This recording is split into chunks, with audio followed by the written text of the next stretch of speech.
भगवत गीता की 18 ज्ञान की बातें जिन्हें जाने बिना आप सफल नहीं हो सकते। वैसे तो संपूर्ण गीता ज्ञान का सागर है, किंतु मैं आज भगवत गीता की 18 ज्ञान की बातें आपसे साझा कर रहा हूं, जिसने मेरे जीवन पर बहुत प्रभाव डाला है।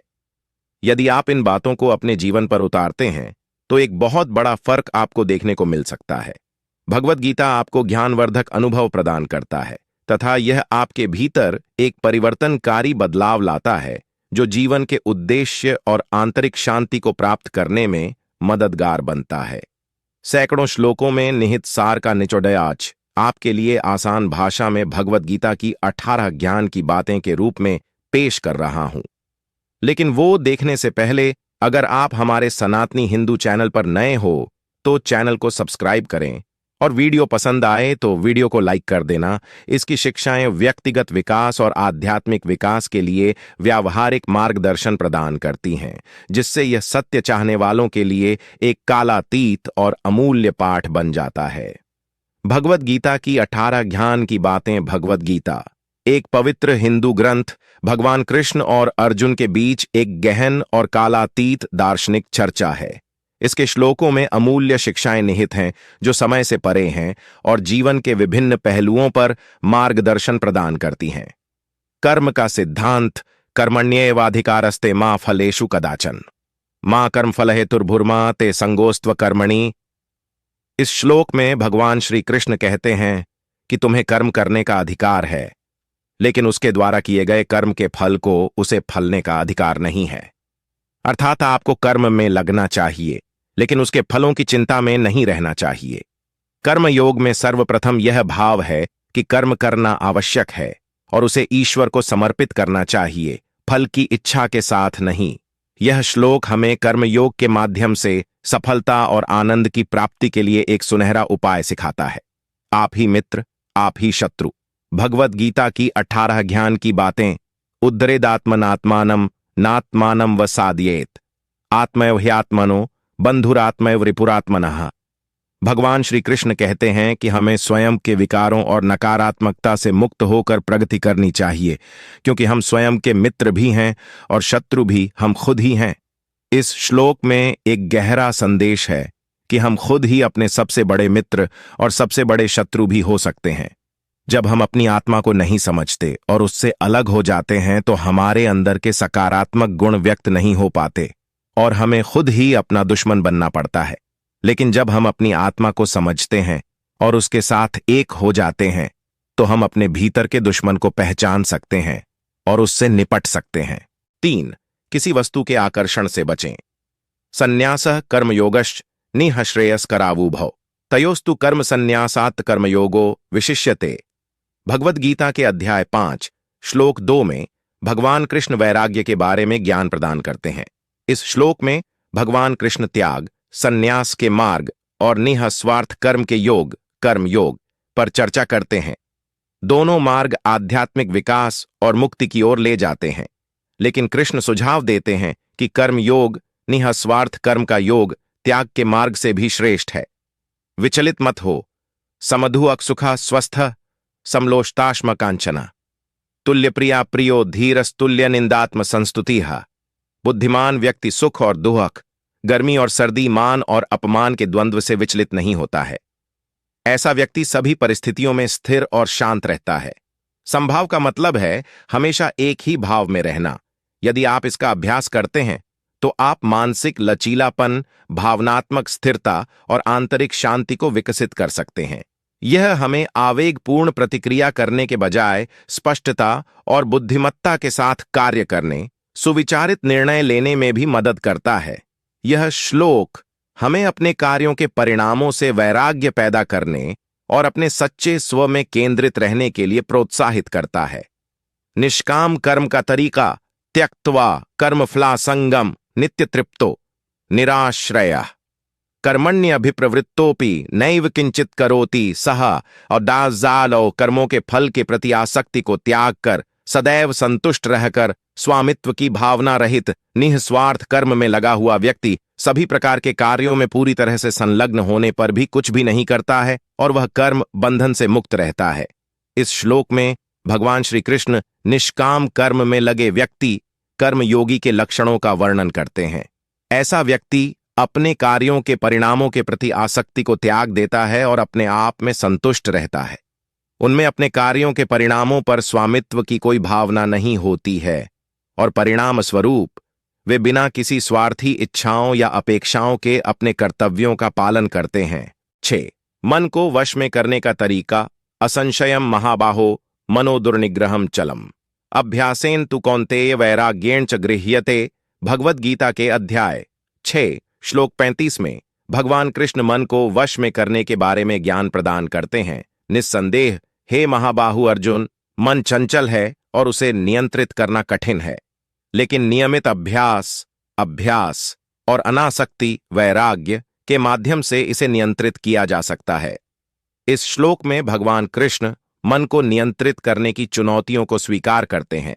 वह अर्जुन को महाबाहों या शक्तिशाली बाहु के रूप में संबोधित करते हैं, इस बात पर जोर देते हुए कि अर्जुन जैसे मजबूत व्यक्ति के लिए भी मन को नियंत्रित करना चुनौतीपूर्ण हो सकता है। मन की तुलना एक बेचैन बंदर से की जाती है जो लगातार एक विचार से दूसरे विचार पर कूदता रहता है, जिससे उसे वश में करना मुश्किल हो जाता है। हालांकि भगवान श्री कृष्ण मन को वश में करने के लिए समाधान प्रदान करते हैं। वह अभ्यास और अनासक्ति वैराग्य का मार्ग सुझाते हैं। यहां पर अभ्यास का मतलब मेडिटेशन से है। नियमित अभ्यास से मन को अधिक एकाग्र और शांत होने के लिए प्रशिक्षित किया जा सकता है। त्याग ही सर्वोच्च शांति का रास्ता है। श्रेयो ही ज्ञानमभ्यासात् ज्ञानात् ध्यानम विशिष्यते।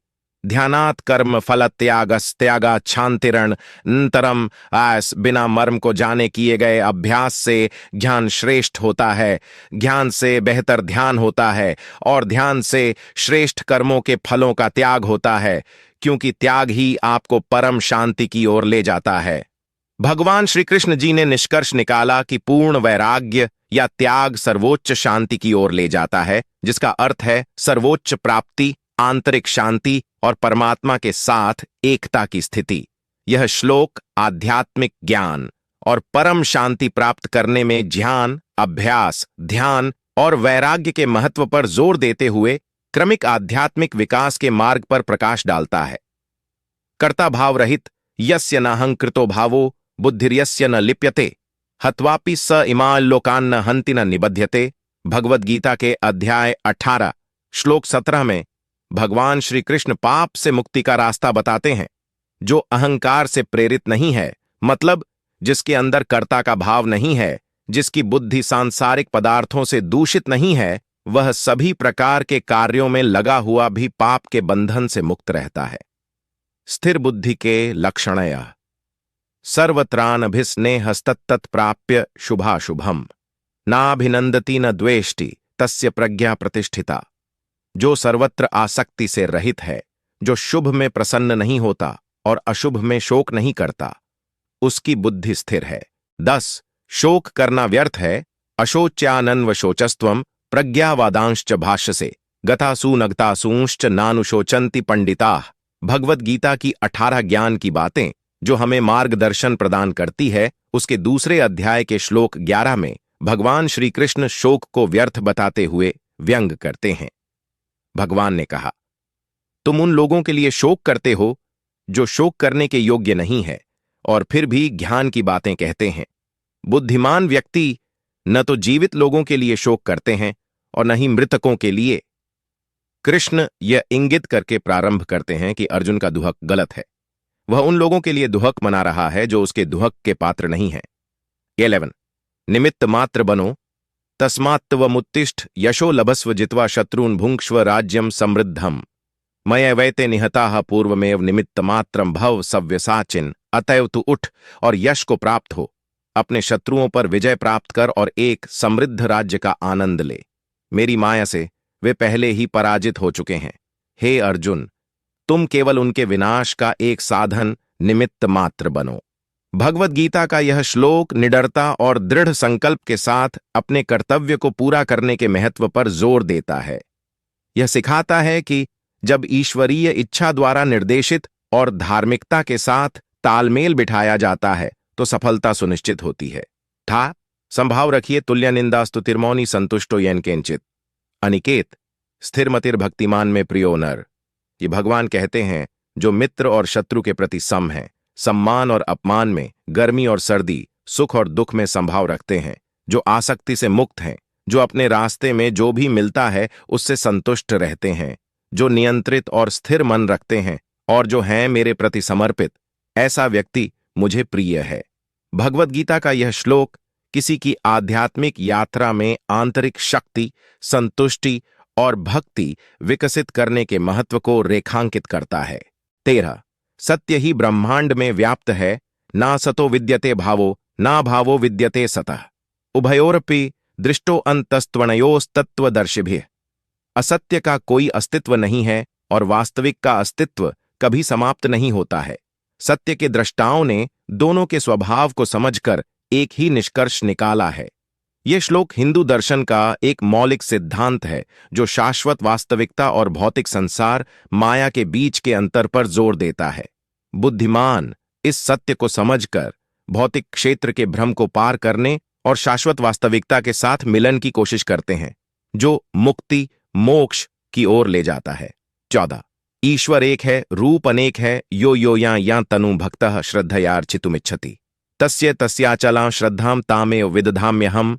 अध्याय 7 के 21वें श्लोक में भगवान श्री कृष्ण जी अर्जुन को समझाते हुए कहते हैं, जो जो व्यक्ति जिस जिस रूप में भक्ति और श्रद्धा से मुझे पूजना चाहता है, मैं उस व्यक्ति की उस श्रद्धा को स्थिर करता हूं। भगवद गीता के इस श्लोक में भगवान बताते हैं कि वह सर्वोच्च व्यक्ति के रूप में उन लोगों के विश्वास को मजबूत करते हैं जो अटूट भक्ति के साथ उनकी पूजा करते हैं, चाहे वे किसी भी रूप में उनकी पूजा करना चुनते हों।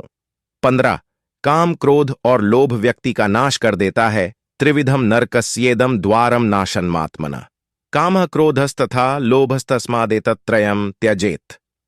भगवद गीता के अध्याय 16 के 21वें श्लोक में भगवान श्री कृष्ण जी अर्जुन से कहते हैं, 3 द्वार आत्मविनाशकारी नरक की ओर ले जाते हैं, काम, क्रोध और लालच।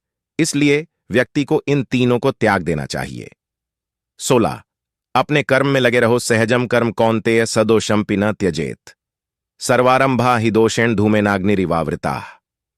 भगवद गीता के अध्याय 18 श्लोक 48 में भगवान श्री कृष्ण अर्जुन को अपनी अंतिम शिक्षा देते हैं और पूरे धर्म ग्रंथ में उनके मार्गदर्शन का सार संक्षेप में बताते हुए कहते हैं, हे कौन्तेय अर्जुन, अपने स्वाभाविक कर्तव्यों का पालन बिना आसक्ति के करें, भले ही उनमें दोष हों।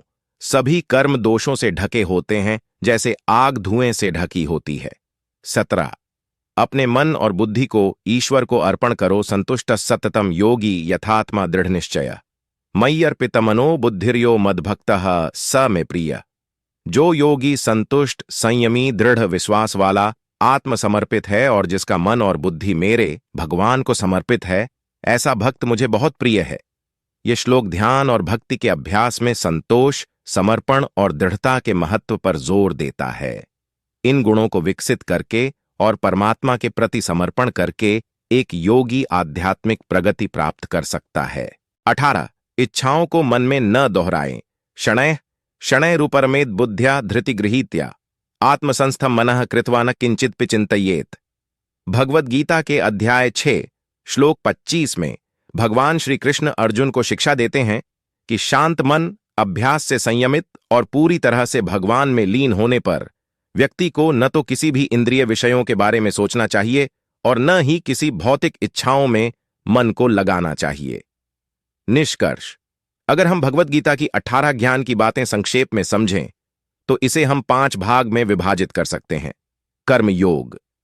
कर्मयोग के माध्यम से भगवान ने अर्जुन को कर्म करने का महत्व समझाया और सकाम कर्म से निष्काम कर्म का मार्ग बताया। भक्ति योग। भगवान ने भक्ति योग के माध्यम से अर्जुन को अपने जीवन को ईश्वर के भक्ति में समर्पित करने का उपदेश दिया। ज्ञान योग। ज्ञान योग के माध्यम से भगवान ने अर्जुन को ज्ञान का महत्व समझाया और आत्मा के अमृतत्व का ज्ञान दिया। वैराग्य। भगवान ने अर्जुन को वैराग्य का मार्ग दिखाया और संसारिक बंधनों से मुक्त होने के लिए प्रेरित किया। ईश्वर भक्ति। भगवान ने अर्जुन से सच्ची ईश्वर भक्ति और विश्वास का मार्ग बताया। धन्यवाद।